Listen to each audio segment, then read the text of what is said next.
family. Before I talk about our topic today, I do want to ask that you please do me a favor, hit the like button, share, and subscribe because once you subscribe, you are family. Well, today's video is all about tree colors and how not all tree colors are the same. What you're looking at is a purple tree color. Now, let me just say this disclaimer: all of my tree colors, but two, were grown from seed, but two were grown from cutting. Now, this one here is this variety is a purple tree color. I'm in Zone 9B, California, in the Central Valley, and one of the things that we have is called a mild winter. We have extremely hot summers, even into the late spring. It could be in the hundreds, to be honest with you all. And one of the things that is very important to make sure you grow things that are adapted to your growing zone. Now, this purple tree color is well known around the United States and the world. This purple tree color can take up to at least 100 degrees or not more if it's watered properly. I hand water. Okay, let me just make that clear to you all. I do not have drip irrigation. But if you have drip irrigation, you'll be almost the same with hand watering when it comes to having this tree color being able to adapt with 100-degree weather. Now, I do have some other varieties that I want to show you, and I'm going to keep walking over here because right over here we have. Well, let me turn the camera around so you can see what I'm talking about. One of the things that most of you may not know is that all tree colors may not adapt to its environment well as others. So, for example, we are in a full sun location. This is the east side of the garden, a full forest here. And these four was in a mixed seed variety pack, again, for a couple of years ago. And so these only are a couple of years old. They look big and tall because they're in containers. They're in grow bags. Now, if they was in the ground, they'll be shorter. However, you can grow them a bushy or like a tree like that up there over here. Now, this one is a green tree color. Okay. This one here is called Jolly Green, as you can see. And his leaves are small right now, but wait until you see them in a couple of months. And this one here is called Big Blue because, as you can see on top, it's like a bluish color. And then down here is green. But once the temperatures cool down, just like is a relative of the purple tree color, it would change to blue, and then it'll change to green. The purple tree color will turn purple, and then when you cook it, it turn green. Okay, same thing with Big Blue. This one here, okay, when it comes to the temps, this one does not like anything above 80 degrees if it's like watered properly. Last night I watered, so they look good. But after 2 to 3 days, you'll see, and this is without mulch. Let me just make that clear. But they don't like anything above 80 degrees. After a while, like it hit 90, they'll go into shock. Jolly would do the same thing. Big Blue will also do the same thing. And I think Big Blue is worse than Jolly. Now, right here, we have another one. And this one, there's no official name, but I call her Curly Sue because her leaves curl. Even when they get into their mature size, you're going to see in a couple of months what I'm talking about. If I don't prune this right here. Now, same thing in the bottom here.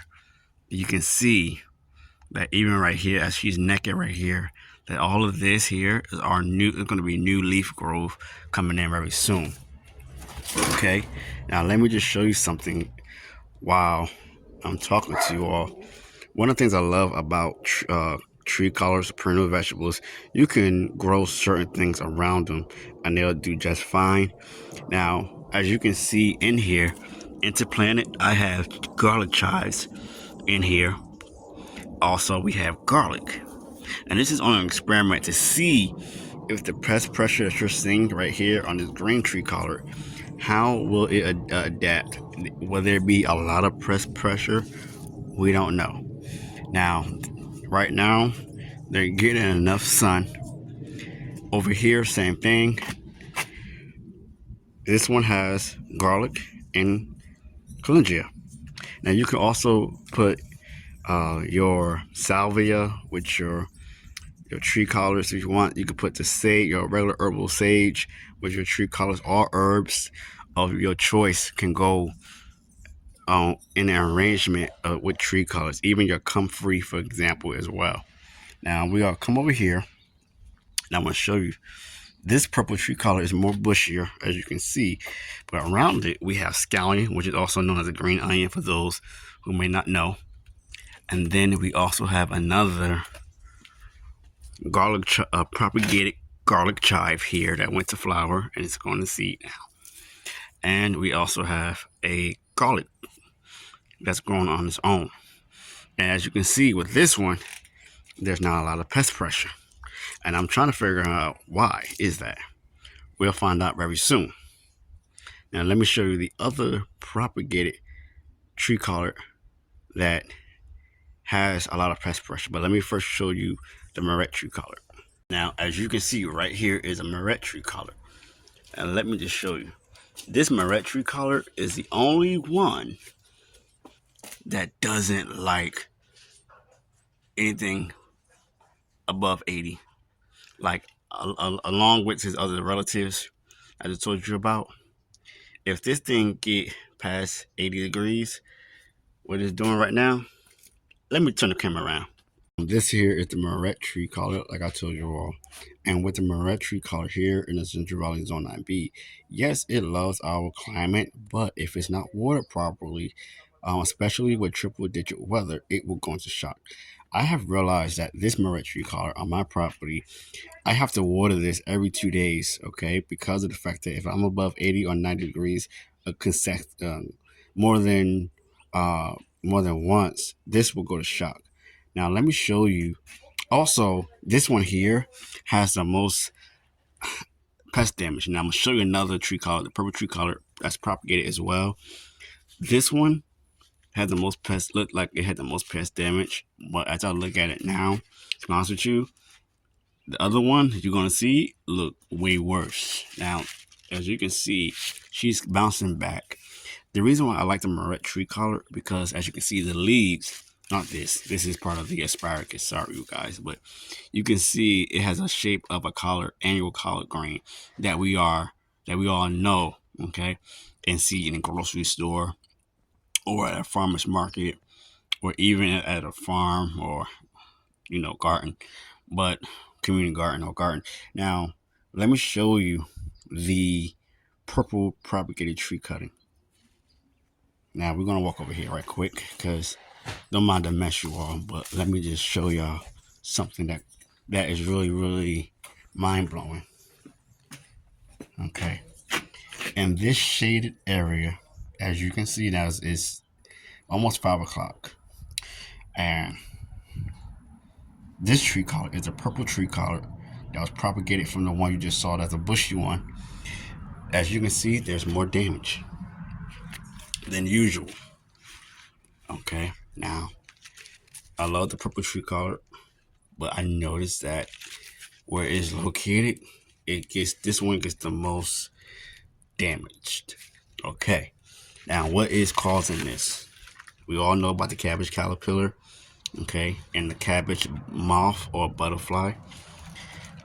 They love brassicas, but for some reason, and I noticed even since I've been growing tree collards for almost close to 5 years now, that they not only they love it and the aphids, but also the birds, which is so weird.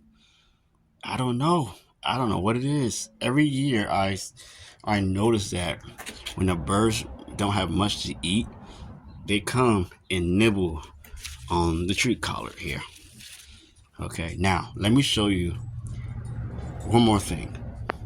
So right here, I started some new seeds. Let me just say this. This year was an unusual year in my growing zone, in my city, in my area where I live. Well, we had some warmer temps during the winter. However, our tree collards went to seed. Normally, it will take you about 2 years or three or more for your tree collards to go to seed, depending on the weather. Well, it happened, y'all. So what I decided to do was grow some more tree collards. Now, just to see how they'll do, how they'll adapt. This only took 2 days to germinate, you guys. 2 days. 2 days. Today is I believe the 23rd. Okay. Excuse me, God, I had a mosquito on me. It's the 23rd, I believe. And as you can see, it already has germinated. And I started this germination process on October 21st.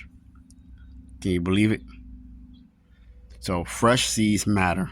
But even with that being said, you can get away with germinating seeds that's even older, like 3 to 5 years old, and they'll still germinate. Now, let me show you something because this is only 2 to 3 days, right? Look at this. In the month of August, I decided to start some new seedlings of tree collards. And look, guys, how fast they grow. Now, will these tree collards adapt to the climate? Of course, because they all grown from this area. However, we're going to experiment and we're going to see how well they do. This one, let's make this clear, this one here, and this one are my red giant mustards, as well as this for backup. My thing is I love mustard greens and I love collard greens, and we love our bok choy and some of our other brassicas. But what you're seeing here is tree collards that can last you for a lifetime if you know what you're doing. Well, everyone, that's it for today's video. I do want to mention to y'all, not all varieties are not the same. So find your tree collard that will do well in your growing zone, or just grow them and collect the seeds and allow them to adapt to your growing zone by taking care of them very well. But I do want to mention to you, another video is coming out where I talk about how I feed my tree collards and also pest related issues when it comes to tree collards. But for now, remember to hit the like button, share, and subscribe, because once you subscribe, you are family. I'm NJ Cali. Thank you for watching. Until next time, peace.